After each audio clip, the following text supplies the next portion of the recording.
gonna get you unemployed on Monday. No, You're fine. Knows. You're fine.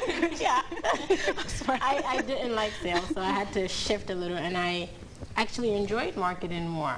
I guess because in college I wasn't really doing much. It was just basically studying and testing exams. But actually here I'm actually practicing and I'm actually doing it. And it's actually a pretty interesting field. I'm enjoying it. It's like you're the face of the company. You make sure that the company's image is, you know, good and public relations are okay, corporate social responsibility, everything that has to deal with the image of the company is okay. And then also the branding of the company, the branding of products and marketing materials and stuff like that, events, campaigns. It's interesting. It keeps you going. But with regards to marketing, we always have issues. You always hear stories about how girls will go there and then their marketing. You know, we have some of these things that happen underground. Yes. You know, really, really uncomfortable things that happen, especially with young girls. Yeah. How do you cope with things like that? It's very difficult, especially here. It's assumed that once you're in the marketing field, you have to dress a certain way or you have to act a certain way in order to get a contract or a deal. So it's really hard when you go into an office and you're trying to be professional and the male or the people up there are not taking you seriously, or they just don't even want to hear what you have to say. They're just interested in your physical appearance and they look at you as a piece of meat. So it's really tough, but it's something that we all have to deal with.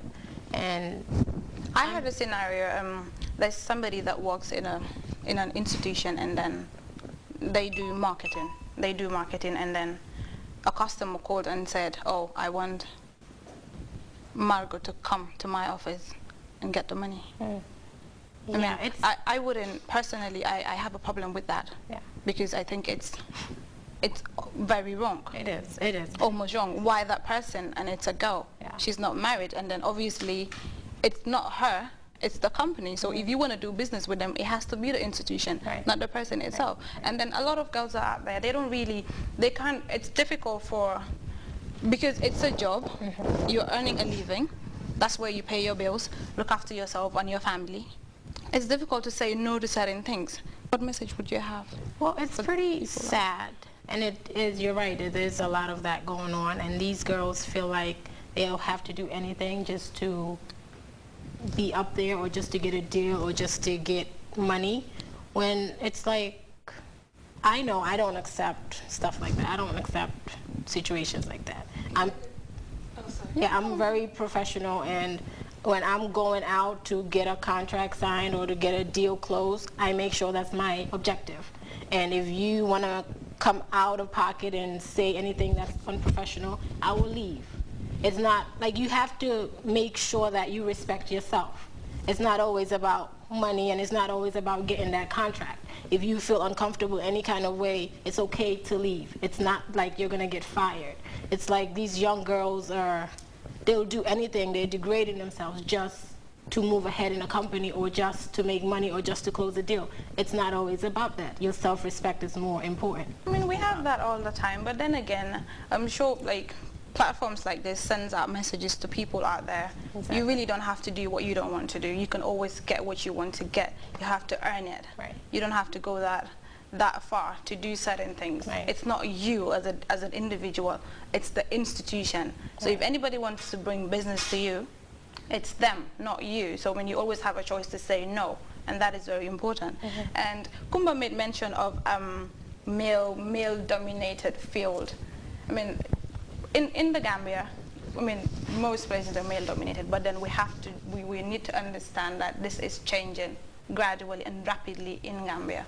You know, women are now empowered very well, especially girls. There's so many things going on. So we have a lot of women in our offices now. So how do you feel? Do you feel underestimated sometimes when you're at work as a computer scientist in the midst of men?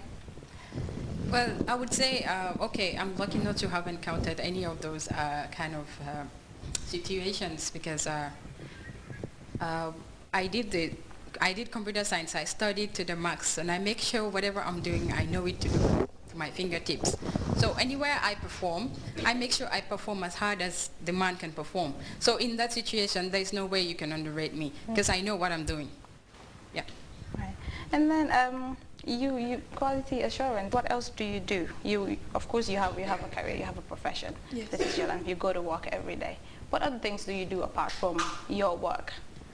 Okay. I might probably get persecuted for saying this, but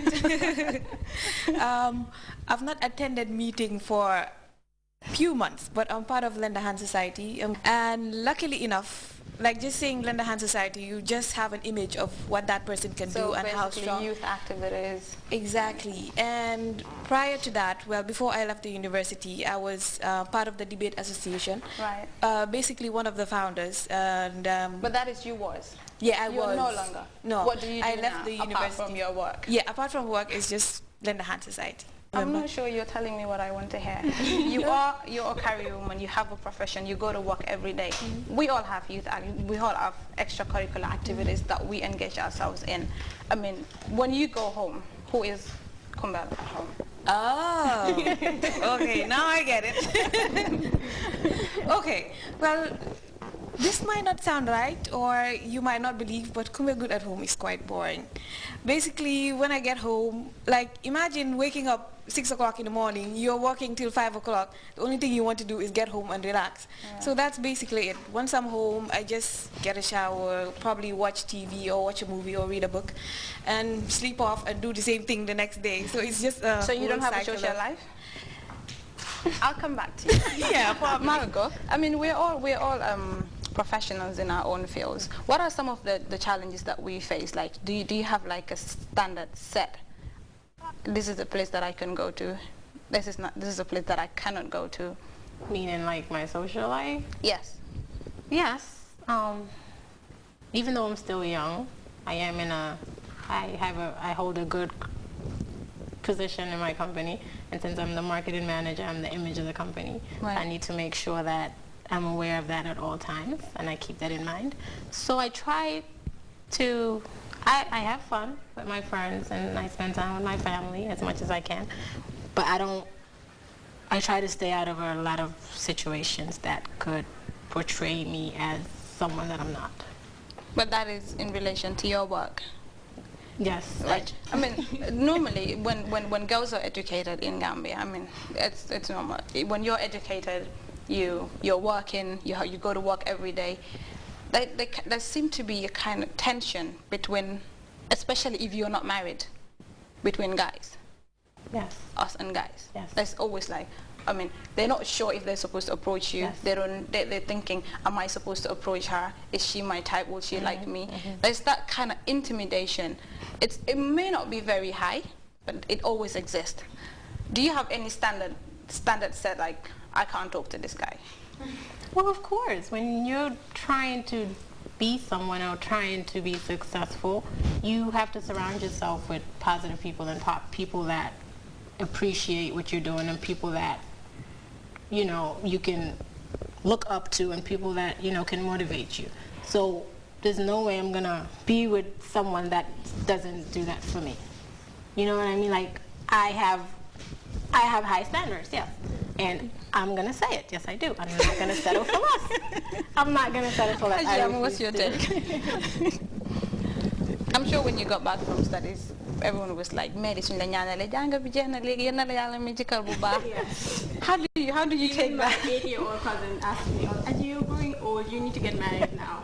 And I'm like, "Yes, I'll get married. I'm not in a hurry. Right. If I find the right guy, I would settle down, but I'm not in a hurry. I'm not just gonna get married because society thinks that I'm the age at which I should get married." But then again, guys have these issues when a girl is educated and then they have a career, they wake up in the morning and go to work every day. They see the notion is always they can't be the wife material, because there's always the tendency that you would choose your work over family. That's what people think, but my mother is a working woman. She works full-time, and she's a mother full-time, and she's a wife full-time. That's before my dad died last year, that is. Yeah. But she's been doing it so well. I think we turned out good, both me and my sister. My aunts do the same, and almost all the females I know do the same thing.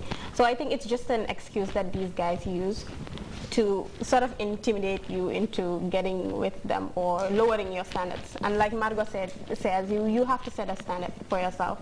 You need a